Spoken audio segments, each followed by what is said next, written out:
4 men murdered. One of them, Kittridge, the scientist, by somebody calling himself the mysterious Mr. M. That's the story for publication, and that's all.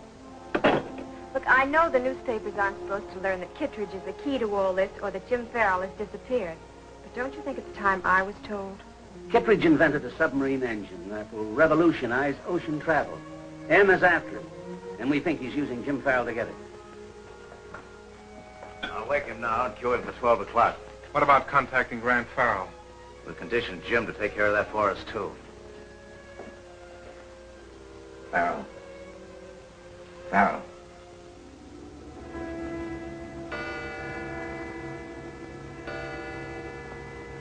Now what?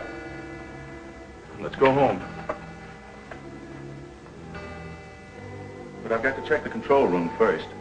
We've got circuits there that you can't monkey with. Coming? Oh, sure, Jim. Let's go.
Feel any better, Jim?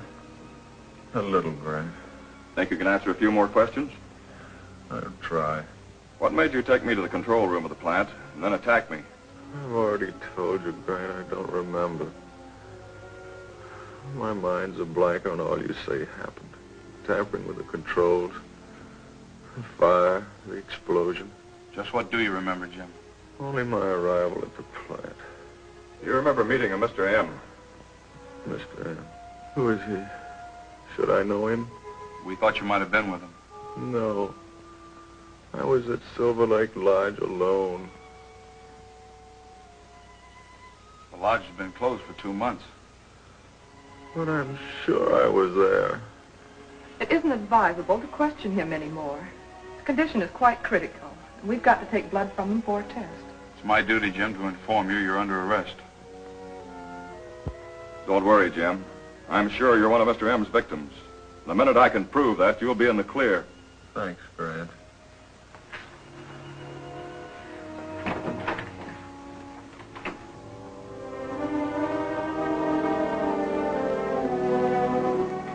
And the sum of $5,000 is hereby offered for information leading to the capture, dead or alive, of the murderous criminal who calls himself Mr. M. That's exactly the way I want it, Mr. Weatherby. Mrs. Waldron, my father was your lawyer for many years. Now I've inherited his duties, and among them is the right to advise you. Don't offer this reward. But why, Mr. Weatherby? Private citizens should leave such things to the police. And a maniac like this Mr. M might strike back. It hasn't been released to the papers yet, but Mr. M tried to kill Grandma last night. What? Yes. Oh, I didn't know that. Well, if you'll sign this, my office will handle the matter.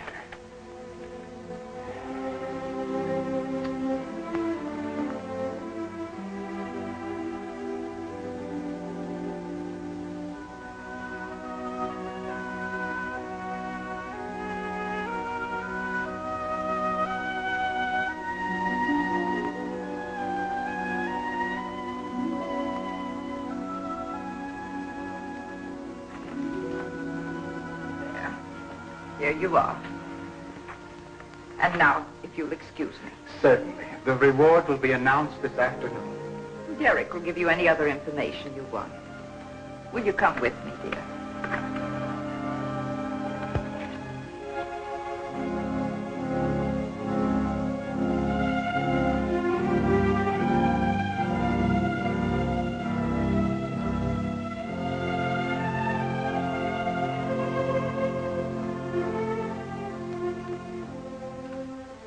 I haven't any will anymore. It's as if something were compelling me. I don't know what it is. You're tired, dear. The shock of last night was too much for you. Why don't you lie down and rest?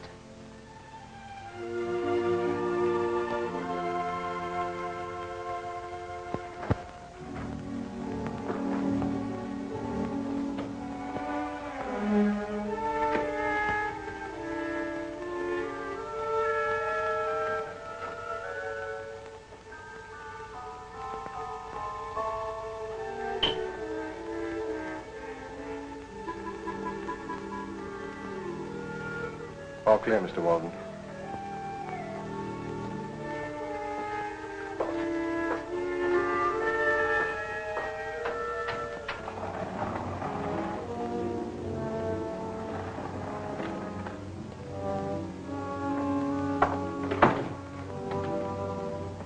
Having your grandmother offer that reward was a smart move, Anthony.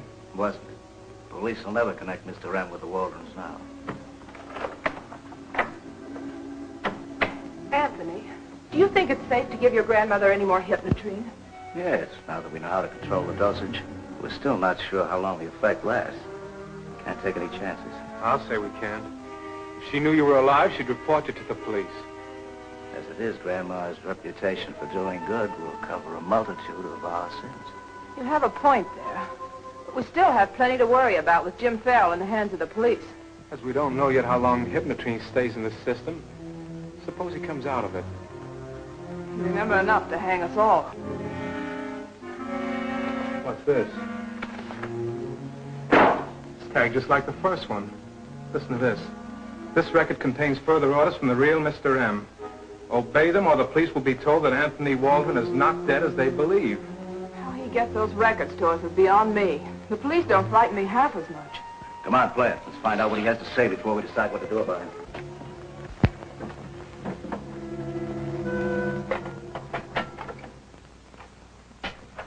Through Jim Farrell, the police may finally lead to you, Anthony Waldron, by exposing your make-believe Mr. M, whose identity I have assumed. Send Derek to headquarters, using the reward money as an excuse, and be guided by any information he picks up. He must be a mind reader to know about the reward. Maybe Jim Farrell's condition isn't as critical as the papers are saying. You've got to hand it to that Mr. M. He's been a big help so far. Yes, but just the same, he's using us to get the Kittridge submarine engine for himself. I'd do the same thing if I were in his place. Well, he's got all the advantage. He knows us while we don't know him. But he can't do without us. Not until he gets the Hypnotreme, or learns how to trace the blueprints of the parts of the Kittridge engine. He'll never get either.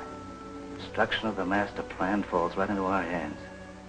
Sooner or later, with millions involved, he'll have to reveal himself. And then watch who walks away with the take. But you better do just what he suggests.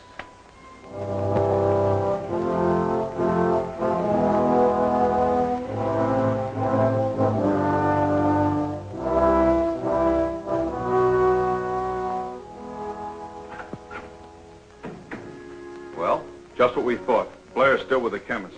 Jim's blood test shows traces of the same chemical we found in the bodies of the men Mr. M murdered. Then Jim must know something about Kittridge or his engine that Mr. M wants to find out about. No doubt of it. Incidentally, our chemists still can't analyze the stuff. They will. Meanwhile, the only direct lead we have is that taxi receipt we found in Jim's pocket. Yes? Mr. Lamont to see you, sir. Have him come in with you. I wonder what he wants. Yeah. Good afternoon, gentlemen. Hello, Lamont. Good afternoon. I just stopped in to tell you about Grandma Waldron's reward. $5,000 for information leading to the arrest and conviction of Mr. M. Is that so? Yes, she wants to help. Probably won't, though. Why not? Rewards generally bring phone calls from amateur sleuths and cranks. Not always, of course, but usually. I see. I hadn't thought about that. Well, just the same, there's the check. We can't take it. That sort of thing has to be handled through the newspapers. Is that all, Mr. Lamont? Yes. Thank you for your time, Lieutenant. Use the hall door if you wish.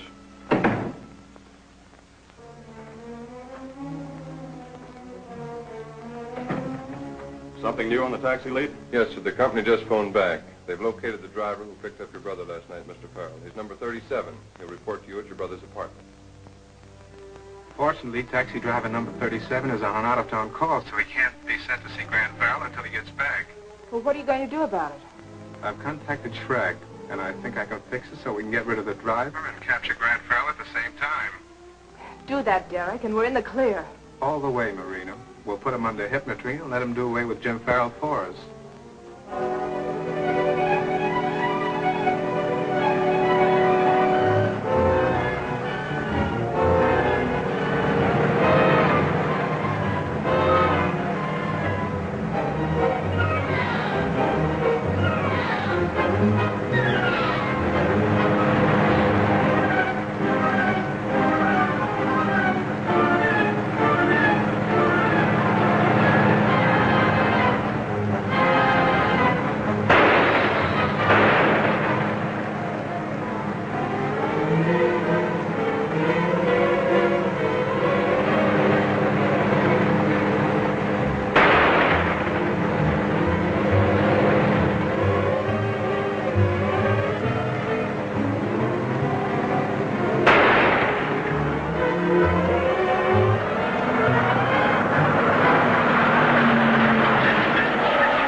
Number 37, that's him, all right. Your name, Harper? Yeah. Well, get out.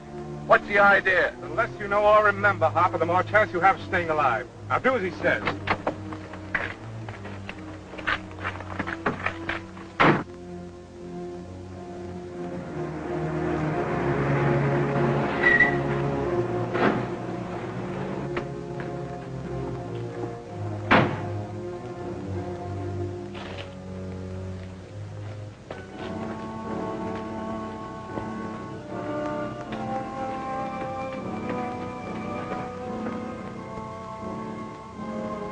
I checked my company's insurance policy with the Nord plant to see if any individual profited from its destruction. That was a good idea, Shirley.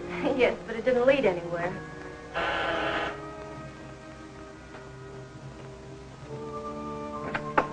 Mr. Grant Farrell? That's right. Come in. They told me at the office that you wanted to ask about a passenger I carried last night. Yes, I believe it was my brother. What does he look like? Here's a picture of him. Well, yes, I've seen this man before. Only it didn't look just like that. What do you mean? Well, I beg your pardon, sir, but he looked as if he'd been out all night, sort of dazed. Oh, I see. Where did you pick him up? At the Ardmore Storage Garage on 8th Street. He came by as I drove up, and then I took him out to Nord plant. What on earth was he doing in a downtown garage? He said he was having his car fixed in the shop there. I want you to drive me to that garage. Want to come along, Shirley? Yes, indeed.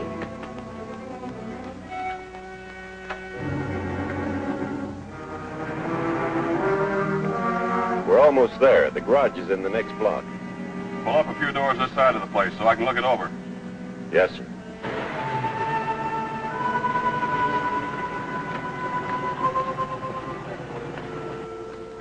The shop is on the 6th floor. I'll drive you there up the ramp. No, never mind. Thank you, sir. Shall I wait? No, that'll be all.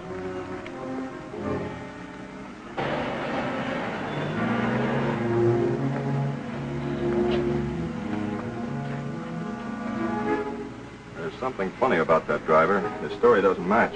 How do you mean? He says he drove Jim from here to the Nord plant.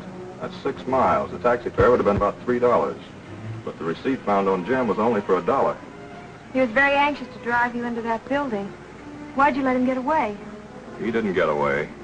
If we were right about him, he'll park around the corner and come sneaking back on foot.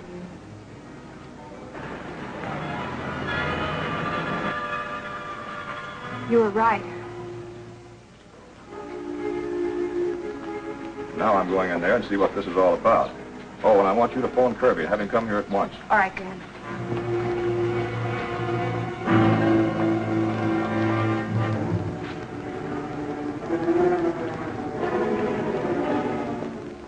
Say, where's Farrell? Didn't he come up here? Don't you remember? You were supposed to bring him here. But he wouldn't let me drive him up. Say, wait a minute. Maybe he got wise to something. You didn't make any slips, did you? Not a one. Not a sworn he fell for my story. Well, it's a cinch something went wrong. Well, there's nothing left to do but clear out of here before the cops arrive. Get the car started.